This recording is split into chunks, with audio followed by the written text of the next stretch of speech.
예, 다 같이 기도드리시고 오늘 예배 시작하겠습니다. 함께 기도하겠습니다. 할렐루야. 아버지 하나님, 크신 사랑을 감사합니다. 오늘도 불러주시고 예배케 하심을 감사합니다. 주께서 오늘도 우리 예배를 기뻐 흠양하여 주시옵시고 주님의 아버지 하나님 은혜의 길로, 또 아버지 하나님 주님의 생명의 길로 인도하여 주시옵소서. 오늘도 함께 하심을 감사드리며 거룩하신 예수님의 이름으로 기도드렸사옵나이다. 아멘. 찬송가 482장입니다. 482장 찬양드리겠습니다.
오늘 말씀 보겠습니다. 오늘 우리에게 주시는 말씀입니다. 시편 6편 4절로 5절 말씀입니다. 한 절씩 제가 봉독해 드리겠습니다. 4절 5절 말씀입니다. 돌아와 주십시오 주님, 내 생명을 건져 주십시오. 주님의 자비로우심으로 나를 구원하여 주십시오. 죽어서는 아무도 주님을 찬양하지 못합니다. 스올에서 누가 주님께 감사할 수 있겠습니까? 아멘. 4절과 5절 말씀, 영혼의 고통으로 인한 통곡에 대해서 다윗의 정말 처절한 울부짖음이 있습니다. 먼저 4절에 보면 다윗은 주님이 자신에게 돌아오기를 기도하고 있습니다. 여러분, 이 기도는 굉장히 중요하고 굉장히 소중합니다. 반드시 우리가 해야 될 기도입니다. 다윗이 정말 원하는 게 무엇입니까? 자신의 병이 낫는 것, 아니면은 그 아들이 살아나는 것, 그것이 아니라 죄로 인해서 성령님이 자신에게서 소멸될 것입니다. 그러니까 다윗은 뭡니까? 시편 51편 10절에 말씀드리고 기도한 것처럼 하나님이여 내 속에 정한 마음을 창조하시고 내 안에 정직한 영을 새롭게 하소서. 성령이 다시 임해달라는 거죠. 성령이 다시 말씀해달라는 겁니다. 성령이 다시 나의 삶을 인도해달라는 것이 사실 다윗이 가장 간절히 구하는 것입니다. 다윗은 자신 안에 성령을 회복시켜달라고 간절히 기도합니다. 성령이 떠난 것으로 인해서 통곡합니다. 우리가 성령이 떠난 것에 대해서 통곡할 정도가 아니라 우리는 정말 죄를 뒤집어쓰고 내 머리에 정말로 그 죄를 그 숯불을 얹어놓고 기도할 정도로 굉장히 큰 일입니다. 교회에서 성령이 떠났다. 교회가 아니죠. 이제는 인간의 계모임이죠. 그 나라에서 성령이 떠났다. 그러면 이제 영국처럼 되는 거죠. 우리가 성령이 떠나는 것은 무시무시한 일입니다. 이제 어떻게 살 것입니까? 성령이 떠나가셨는데 내 마음에서 더 이상 하나님 역사하지도 않고 말씀하지도 않는데 우리는 어떻게 신앙생활을 하겠습니까? 마지막 때 성령을 거둬가시면 우리는 뭐 살 수 없는 거죠. 여러분들이 정말 처절하게 기도할 것은 내 안에서 성령이 떠나가셨다. 다시 성령을 회복시켜달라고 기도해야 됩니다. 왜냐하면 성령이 떠나가면요, 뭐 목사, 할아버지 다 소용 없으니까 그냥 인간적인 모습, 인간적인 판단, 인간의 모습, 죄인의 모습으로 살아갈 수밖에 없습니다. 그렇게 되어 있습니다. 우리는 내 힘으로 믿는 것 같지만 절대 그렇지 않습니다. 성령이 떠나가시면 아무것도 아니라는 겁니다. 주의 인자하심을 이라는 그 말을 영어 성경에서 보면은 이렇게 쓰였습니다. Unfalling love. 떨어지지 않는 사랑. 그러니까 떨어지지 않는 사랑이 뭐겠습니까? 붙어있다. 그 사랑에 붙어있는 것, 그것이 인자하심이라고 그렇게 다윗은 고백했습니다. 언약에 근거한 주님의 변함없는 사랑. 하나님 제발 하나님의 사랑을 나에게서 떨어지지 않게 하여 주옵소서. 이거지 않습니까? 그는 주님의 언약을 근거로 아이의 구원을 위해서 간절히 기도합니다. 자신의 변화를 위해서도 기도합니다. 그러니까 이거죠. 하나님, 이 아이도 살려주시고요. 저에게 다시 성령을 보내주셔서 내가 다시는 죄짓지 않게 하여 주옵소서. 어떻게 보면은 다윗은 정말 간절히 그 기도의 점을 가지고 기도했을 것입니다. 자신의 거룩한 내면을 덧입도록 아마 기도했을 것입니다. 우리는 죄에 빠져 절망할 때 하나님의 부르심 의심할 수도 있습니다. 또 하나님의 사랑의 확신을 잃어버리기도 쉽습니다. 그렇지만 하나님의 부르심에는 후회하심이 없다고 했습니다. 하나님의 사랑에는 실패도 없다고 하셨습니다. 그러니까 우리가 어떤 상황 속에서도 주님의 사랑을 믿고 통곡하며 성령을 회복시켜달라고 회개하면서 기도하면 하나님 회복시켜 주십니다. 하나님은 우리가 죄를 지으면 당연히 증거를 하시겠죠. 하나님 뭐라고 하시겠죠. 책망도 하시겠죠. 근데 정말 하나님의 속도는 무엇입니까? 돌아오라고. 어쨌거나 매를 맞고 돌아오든 어찌든 돌아만 오라는 거지 않습니까? 사실은 우리가 그 하나님의 뜻을 하나님의 마음을 잘 이해하셔야 됩니다. 하나님께서 우리의 삶에 관여하시고 견책하시는 것은 하나님의 사랑의 표현입니다. 예전에 이제 우리가 철이 없을 때에는 이랬죠. 야, 너는 부모님이 안 계셔? 야, 좋겠다. 너 늦게 들어가도 누가 뭐라 할 사람 없고, 네 잘못해도 누가 뭐라 하는 사람도 없고, 너는 좋겠다. 철 없을 때 이렇게 생각하죠. 그럼 좋은 일입니까? 그렇지 않죠. 내가 잘못하고 내가 뭔가 나쁜 일을 하면은 혼내고 책망하는 부모님이 있는 게 얼마나 중요한 것입니까? 우리가 하나님의 자녀가 아니면 하나님이 왜 우리를 신경 쓰겠습니까? 그냥 내버려 두지. 히브리서 12장 5절과 6절에 보면은 그런 말이 있지 않습니까? 하나님, 남의 자식은 뭘 때리지 않습니다. 왜냐하면 그 아이가 나하고 상관도 없는데 뭘 굳이 그렇게 때리고 뭐 하겠습니까? 그렇지만 자기 자식이 잘못하면 크게 책망합니다. 부모가 자신의 자녀만 때리듯이 하나님은 하나님의 자녀만 징계하십니까? 내가 죄를 졌는데 하나님이 징계를 안 하셔서 유기한 거라니까 버린 겁니다. 버렸는데 뭘 줘요? 유기견이 돼버렸는데, 주인이 버렸는데 불쌍하고 막막한 거지 않습니까? 그러니까 내가 죄를 졌을 때, 내가 잘못했을 때 차라리 맞는 게 속 편하다니까. 그것이 하나님의 사랑이 아직도 살아있다는 거지 않습니까? 우리는 징계를 받을 때 이를 하나님의 사랑으로 깨달으셔야 됩니다. 우리에게 있는 현재의 고난은 모두 하나님이 우리를 사랑하셔서, 나를 사랑하셔서 주시는 것이다. 그런 시련을 통해서 나의 믿음이 성숙하게 하기 위해서 하나님 나에게 약을 주시는 거다, 이렇게 생각하시면 우리가 거려을 이길 수가 있습니다. 우리는 하나님 나를 때렸을 때 고맙다고, 감사하다고 외칠 수 있어야 됩니다. 우리가 죄를 범하여도 하나님의 사랑에 근거해서 어째거나 우리를 회개하면서 기도해야 합니다. 다윗이 기도한 것처럼 기도해야 끝까지 하나님께 붙잡힐 수 있는 겁니다.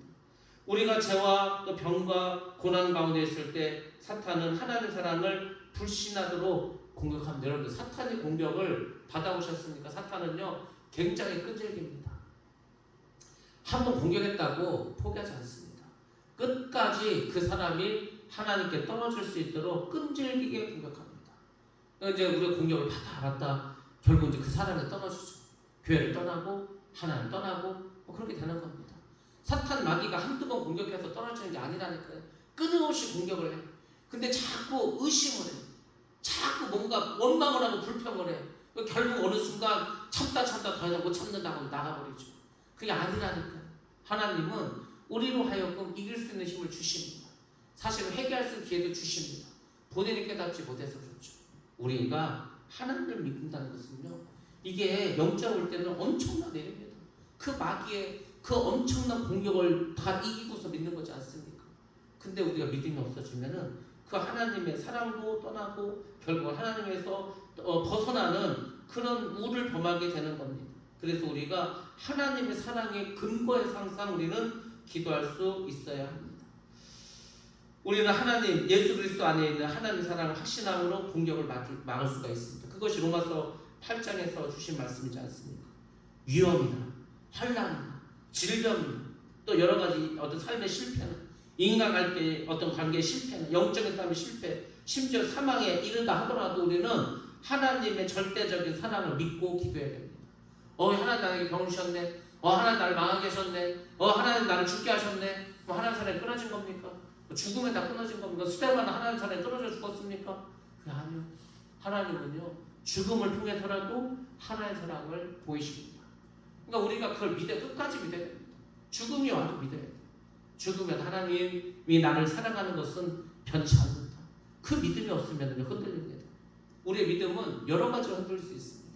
마귀가 가만두지 않는다는 거예요. 그러니까 죽어도 나에게 죽음이 온다 하더라도 그것은 하나님의 사랑이다, 이렇게 생각하셔야 이길 수가 있다는 겁니다. 5절에 보면은 사망으로 인한 통곡이 있습니다. 사망 중에서 주를 기억함이 없사오니 음부에서 누가 감사할 자 누구리이까? 내 눈이 근심으로 말미암아 새하며 내 모든 대적으로 말미암아 어두워졌나이다. 지금 다윗은 그 아이가 병으로 고통당하죠. 사망에 이를 수도 죽을 수도 있겠죠. 그 아이의 죽음에 임박함을 느끼는, 자기는 지금 울면서 금식하면서 일주일 동안 기도하는데 아이가 점점 죽어가고 있어요. 이미 죽으면은 차라리 낫죠. 죽기 직전이 가장 고통스럽다, 분명히. 우리가 얼마 전에 그 MBC에서 옷소매 붉은 끝동이라는 사극이 있었습니다. 그 배경을 아십니까? 배경은 정조의 이야기입니다. 정조가 덕임이라고 하는 빈을 얻었습니다. 너무너무 사랑했어요. 그래서 아들을 낳았습니다. 그 아들을 세자로 책방했습니다. 그리고 딸도 낳았습니다.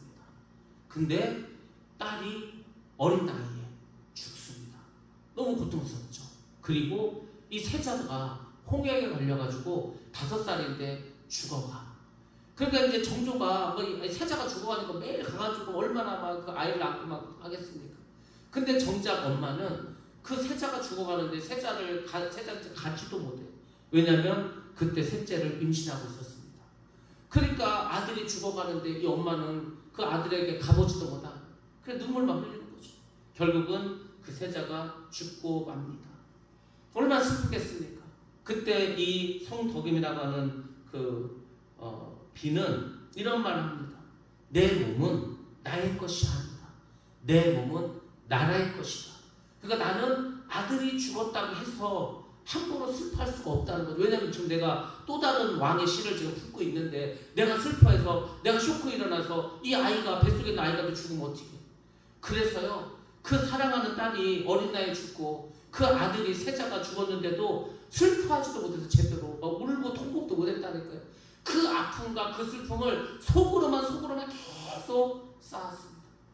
그러다 결국은 이 빈이 병에 걸리게 되었습니다. 살 수도 없어. 그래서 결국 그 빈도 죽음을 맞이하게 됩니다.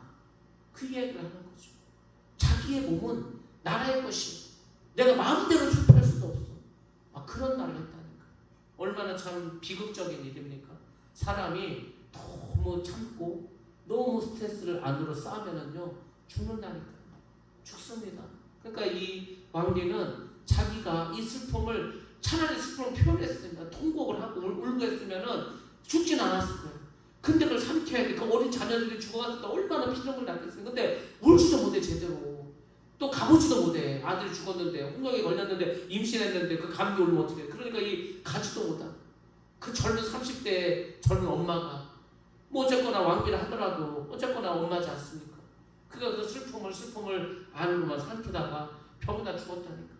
다윗도 지금 어쩌면 이제 아이가 죽을 때가 다가온 것 같은데 더 간절히 막 기도했겠죠.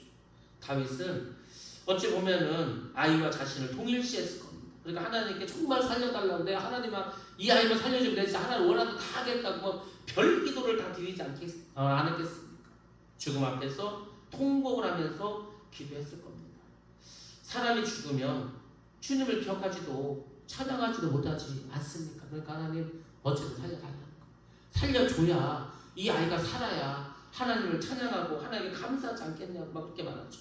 음부에 처하게 되면은 그 뜨거운 지옥불에서 어떻게 감사의 기도를 드릴 수 있겠냐. 하나님 나에게 이렇게 지옥에 보내주셔서 감사합니다. 누가 그런 기도를 드릴 수 있겠냐 이거죠. 그러니까 살려달라고 계속해서 기도를 합니다. 다윗은 아이가 살아서 하나님의 공의하심과 인자하심을 찬양하고 주께 영광 돌리기를 원했습니다. 정말 그렇게 간절히 기도했을 겁니다. 하나님 살려만 주시면 하나님 영광 받으십니다. 하나님 살려주셔서 영광 받으시기 바랍니다. 우리가 다 그렇게 기도하지 않습니까? 근데 여러분 그 기도 하나님 다 들으시면은 세상에 죽을 사람이 어디 있습니까? 다 살아 있어야지. 하나님이 하나님 뜻에 의해서 하늘 섭리에 의해서 데려갈 사람도 빨리빨리 데려가십니다. 아이가 됐던 노인이 됐던 뭐 남아있는 사람도 슬프죠. 고통스럽죠. 많은 사람들이 가족의 죽음에 대해서 절망을 합니다. 믿음도 떠나죠. 내가 이렇게 하나님께 기도했는데 어떻게 하나님께 죽게 할 수 있냐고 하나님 없나 보다 떠나죠. 어리석은 겁니다. 그 안에 하나님 섭리를 볼 수. 물론 사랑하는 가족이 죽었는데 누가 하나님께 감사하고 할 수 있겠어요? 그럴 만한 믿음을 가진 사람은 없습니다. 그럼에도 불구하고 하나님 뜻이 있겠지. 하나님께서 그냥 옆에 두고 싶어서 빨리 데려갔겠지. 우리는요 그게 뭐 몇십 년 이렇게 뭐 빨리 갔다가 하나님 보실 때는 똑같지 않습니까? 뭐 지금 가나 10년 후에 가나 하루가 천년 같으신 분인데 뭐 차이가 있겠습니까? 우리만 힘든 거지. 우리가 그것을 인내할 수 있는 믿음이 필요하다는 겁니다. 우리가 세상을 살아가면서 많은 슬픈 일을 겪고 어려운 일을 겪습니다. 근데 그것을 우리는 다 믿음으로 극복하고 이길 수 있어야 됩니다. 그것이 어떤 심지가 굳은 믿음입니다. 막 뭐 일만 터지면 흔들려. 뭐 일만 터지면 뭐 큰일 났다고. 뭐 일만 터지면 짜증 부리고 일만 터지면 누구 때문에 그렇다고. 그 애들이 하는 짓이지 않습니까? 우리는 그런 거에 흔들려서는 안 됩니다. 어떤 일이 일어나도 그거를 꿋꿋하게 듬직하게 흔들림 없이 잘 해결할 수 있는 그런 어떤 어른다운 믿음을 좀 가져야 되지 않겠습니까? 여전히 어린아이 같은 뭔 일만 생기면 뭐가 어떻고 누가 어떻고 그런 거는요 어린아이 때 하는 겁니다. 무슨 문제가 있고 교회는 이 살아있는 생물과 앞에서 항상 문제가 일어나고 항상 어떤 뭐 생각지도 않는 일들이 벌어지지 않습니까? 그때마다 하나님 뜻이 있겠지. 하나님 뜻이 무엇인가? 그럼 하나님께 물어야지. 왜 우리가 판단하고 왜 우리가 결정하고 왜 우리가 모든 것을 주관하려고 합니까? 예수를 왜 믿습니까? 내가 다 판단하고 내가 다 생각할 거면 그거를 버리라는 겁니다. 말로는 우리가 뭐 서로 사랑하자. 말로는 뭐 믿음으로 살자. 용서 못할 사람이 어디고 사랑하지 못할 사람이 어디냐고 말로만 하는 게 아니고 진짜로 그 사람이 됩니다. 믿음은 실제의 삶이지 않습니까? 말로 해갖고 뭔 의미가 있습니까? 서로 사랑하자면 진짜 사랑해야죠. 그렇지 않습니까? 사랑하자며 사랑해야 된다며 사랑을 하려면 실천해야죠. 정말 사랑해야죠. 원수도 사랑하래. 여러분 원수 사랑하십니까? 원수 사랑하라고 해서 원수 사랑해야죠. 이게 하나님 하나님 아는 겁니다. 못할 거 없습니다. 그런 마음을 가지고 믿어야 돼요. 근데 우리가 그게 안 된다면 우리의 믿음은 아직도 멀었다는 겁니다. 그거를 여러분들이 생각을 하셔야 됩니다. 다윗은 하나님의 이름을 위해서 아이를 살려달라고 기도했습니다. 하나님 살려주시면 다윗 하나님을 마음껏 찬양을 하겠다고 생각했겠죠.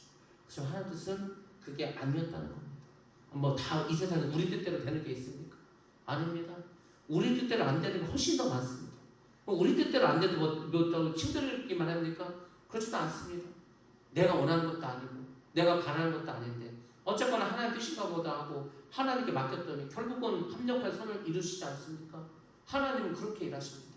하나님은 처음에는 우리에게 불행이고 우리에게 문제고 우리가 환난인 것처럼 보여요. 그렇지만 그걸 믿음으로 이기면 그것이 다 축복이 됩니다. 그걸 우리가 깨달으셔야 돼요. 말로 사랑하자, 입으로 사랑하자 하나님은 지적적으로 들었습니다. 너희들이 삶으로 보이라는 거예요. 너희들의 행실로 보이라는 겁니다. 뭐가 안 되고 뭐는 안 되고 이런 말 하지 마시고 하나님께 물으시기 바랍니다. 하나님 뜻이 무엇인가를 항상 그분 앞에서 겸손히 물으시고 순종하시기 바랍니다. 지금은 이해되지 않는 거라 하더라도 시간이 지나면 하나님 뜻을 알게 되어 있습니다. 그렇게 하나님 우리를 훈련시켜 가십니다. 그분의 뜻에 순종하는 것, 그것이 바로 믿음이라는 거예요. 믿음은 다른 게 아니라는 거예요.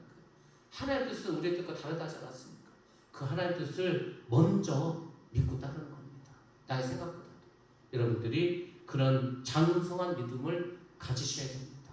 그게 안 되면은요, 다 우리의 믿음은 헛것입니다. 울리는 꽹과입니다. 아무것도 아닙니다. 아무것도 아니라고 하지 않습니까? 고린도전서 13장 사랑장에서 아무것도 아니에요. 실천하지 않는다. 사랑을 행하지 않는다. 아무것도 아니죠. 여러분들이 하나님께 우리의 믿음을 보이는 것이 사랑하는 겁니다. 아무튼 여러분들 오늘 말씀 안에서 정말로 깊이 생각하시고 우리의 영혼의 고통들, 우리의 어려운 일들 하나님 뜻이 있다 생각하시고 믿음으로 나아가시기를 주님의 이름으로 축원합니다. 기도하겠습니다. 거룩하신 아버지 하나님, 그 신의 사랑을 감사합니다. 오늘도 우리를 불러주시고 또 말씀 주심도 감사합니다. 우리가 정말 영혼의 고통을 느낄 만큼 심한 어려운 가운데서도 주님의 뜻을 깨달아가게 하시고 주의 섭리가 무엇인가를 아버지 하나 알게 하여 주시옵소서. 원치 않는 고통 가운데서도 신음할 것이 아니라 하나님을 바라보며 승리할 수 있도록 도와주시고 입술로만 사랑할 것이 아니라 정말 사랑한다면 우리가 그것을 삶 속에서 드러낼 수 있도록 역사해 주시옵소서. 오늘도 주님과 함께 하시는 믿사오며 거룩하신 예수님의 이름으로 기도드렸사옵나이다. 아멘. 주의 주시고 합시다. 기도합니다. 주여, 거룩하신 아버지 하나님 감사합니다. 오늘도 우리를 불러주시고 인도하심을 감사합니다. 주의 은혜가 넘치게 하시고 우리 모두가 사랑으로 하나님의 놀라운 역사 있게 하여 주시옵소서.